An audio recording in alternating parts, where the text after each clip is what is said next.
Selamat pagi sahabat Sabda Hidup yang terkasih dalam Kristus Tuhan. Jumpa lagi bersama saya Frater Jimmy dalam permenungan pagi ini, Sabtu 6 Juni 2020 dalam pekan biasa yang ke-9. Permenungan kita pada pagi hari ini diambil dari Injil Markus bab 12 ayat 38 sampai ayat yang ke-44. Mari kita awali permenungan kita pagi hari ini dengan membuat tanda kemenangan Kristus. Dalam nama Bapa dan Putra dan Roh Kudus. Amin. Semoga Tuhan beserta kita sekarang dan selama-lamanya. Inilah Injil Tuhan kita Yesus Kristus menurut Santo Markus. Dimuliakanlah Tuhan. Pada suatu hari Yesus dalam pengajarannya berkata, "Waspadalah terhadap ahli-ahli Taurat. Mereka suka berjalan-jalan dengan pakaian panjang dan suka menerima penghormatan di pasar. Mereka suka menduduki tempat-tempat terdepan dalam rumah ibadat dan tempat terhormat dalam perjamuan. Mereka mencaplok rumah janda-janda sambil mengelabui orang dengan doa panjang-panjang. Mereka ini pasti akan menerima hukuman yang lebih berat." Pada kali lain sambil duduk berhadapan dengan peti persembahan, Yesus memerhatikan bagaimana orang banyak memasukkan uang ke dalam peti itu. Banyak orang kaya memberi jumlah yang besar. Lalu datanglah seorang janda miskin. Ia memasukkan 2 peser, yaitu 1 duit. Maka Yesus memanggil para muridnya dan berkata kepada mereka, "Aku berkata kepadamu, sesungguhnya janda miskin itu memberi lebih banyak daripada semua orang yang memasukkan uang ke dalam peti persembahan. Sebab mereka semua memberi dari kelimpahannya, tetapi janda itu memberi dari kekurangannya, semua yang ada padanya, yaitu seluruh nafkahnya." Demikianlah Injil Tuhan. Terpujilah Kristus. Sahabat Sabda Hidup yang terkasih, 2 hari yang lalu kita telah mendengar sekaligus merenungkan bersama ajaran yang Yesus sampaikan kepada kita, yakni ajaran yang pertama dan paling utama ketika para ahli-ahli Taurat bertanya kepada Yesus, "Ajaran manakah yang paling utama?" Lalu Yesus mengatakan, "Kasihlah Tuhan Allah sekaligus kasihlah sesama," penuh dengan totalitas. Lalu pada hari ini kita telah mendengar bersama dan akan merenungkan bersama Yesus mengecam para ahli-ahli Taurat. Mengapa kok bisa Yesus mengecam para ahli-ahli Taurat? Ahli-ahli Taurat ini golongan orang-orang yang mengerti tentang kitab suci dibandingkan orang-orang awam pada umumnya.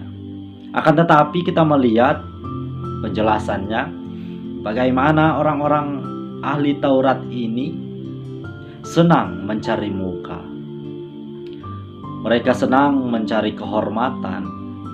Apabila menghadiri undangan, mereka duduk paling depan. Sahabat Sabda Hidup yang terkasih, tentu kecenderungan sifat seperti para ahli Taurat ini kerap hadir dan muncul dalam hidup kita setiap hari. Lalu Yesus memberikan gambaran yang sangat indah perihal memberi persembahan antara orang kaya dan seorang janda yang miskin.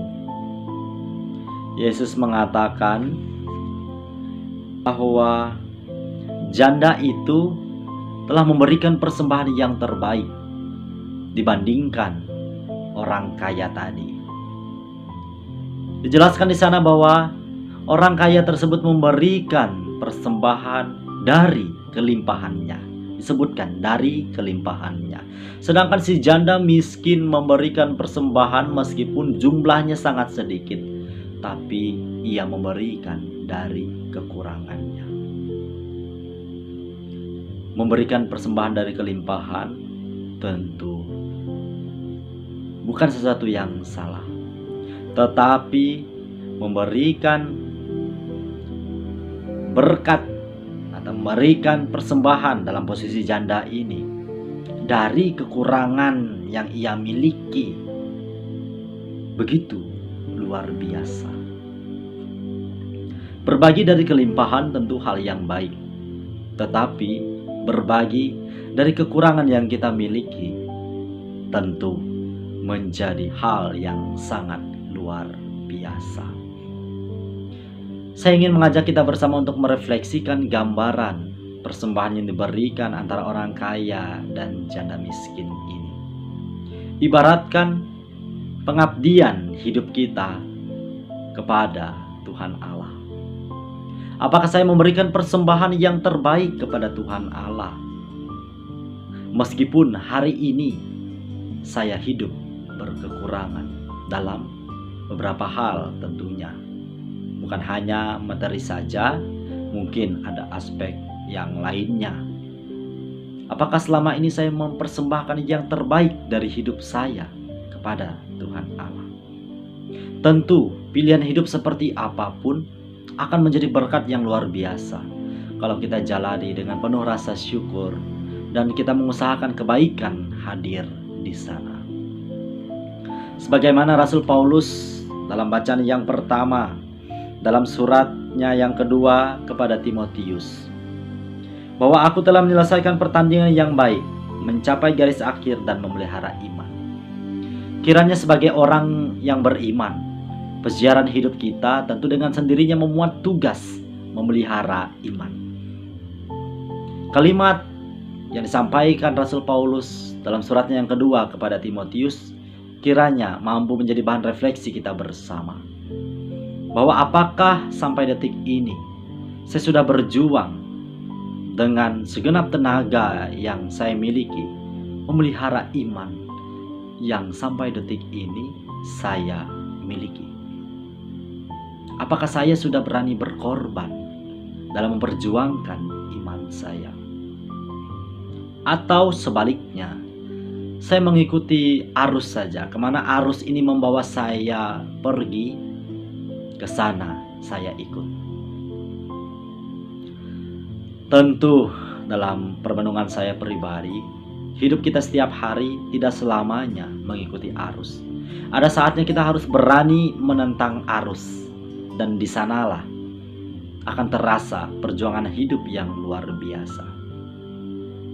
Apabila kita tidak pernah mau berjuang, berproses, jatuh bangun, tentu kita tidak akan pernah merasakan bagaimana kesuksesan itu dicapai dengan segala bentuk pengorbanan. Orang bisa mengenal sehat itu seperti apa? Tentu karena ia terlebih dahulu pernah merasakan sakit. Maka karena pengalaman sakit ini, dalam hari-harinya ia akan berjuang bagaimana berusaha untuk menjaga kesehatan. Kembali lagi sebagaimana janda yang diceritakan dalam Injil pada hari ini, telah dengan tulus hati mempersembahkan yang terbaik dari hidupnya di tengah kekurangan yang ia miliki. Apakah saya, Anda, dan kita semua mau berkorban, senantiasa berjuang, memberikan persembahan yang terbaik kepada Tuhan Allah melalui perjumpaan hidup kita sehari-hari dengan sesama dalam seluruh karya, pekerjaan, dan niat serta rencana baik kita? Semoga permenungan pada pagi hari ini mampu membawa kita pada permenungan pribadi yang lebih mendalam, agar kehidupan iman kita dari hari ke hari sungguh kian mantap. Selamat beraktivitas untuk seluruh sahabat Sabda Hidup dimanapun berada. Semoga kita senantiasa berada dalam lindungan dan naungan Allah yang Maha Tinggi. Salam sehat, Tuhan Yesus memberkati. Amin.